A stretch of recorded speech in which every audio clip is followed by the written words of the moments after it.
Semarang punya banjir kanal, tapi kenapa sih masih banjir? Hai, saya Lupeni, mahasiswa prodi biologi UNER.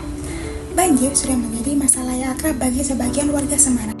Saat hujan deras datang, beberapa wilayah langsung tergenang. Bahkan ketika hujan sudah berhenti, air seringkali masih bertahan berjam-jam hingga berhari-hari.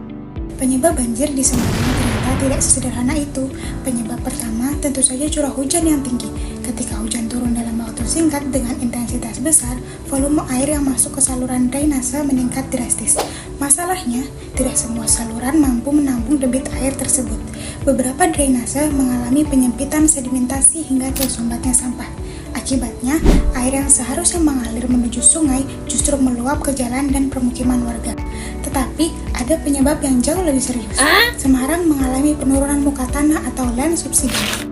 Di beberapa wilayah pesisir, permukaan tanah terus turun dari tahun ke tahun. Akibatnya, daerah yang dulunya aman kini berada lebih rendah dibandingkan permukaan laut. Ketika air laut pasang, air mudah masuk ke daratan dan menyebabkan drop. Saat hujan turun bersamaan dengan pasang laut, risiko banjir menjadi jauh lebih besar. Semarang sebenarnya sudah memiliki berbagai infrastruktur pengendali banjir, seperti banjir kanal barat, banjir kanal timur, kolam retensi, rumah pompa, dan sistem polder. Fungsi utamanya adalah untuk mengalirkan dan mengendalikan air agar tidak mengenangi permukiman. Namun, infrastruktur ini bekerja berdasarkan kapasitas tertentu. Ketika hujan ekstrim terjadi, ditambah rob dan penurunan muka tanah, jumlah air yang harus ditangani menjadi jauh lebih besar dan tidak direncanakan. Karena itu, keberadaan kanal saja belum mampu menyelesaikan seluruh persoalan banjir di Semarang. Banjir bukan hanya soal genangan air, aktivitas masyarakat terganggu, aktivitas transportasi terhambat, kerugian ekonomi meningkat, dan kualitas lingkungan menurun. Bagi warga yang tinggal di daerah langganan banjir, kondisi ini menjadi tantangan yang harus dihadapi berulang kali. Mengatasi banjir, Semarang membutuhkan lebih dari sekedar membangun saluran air.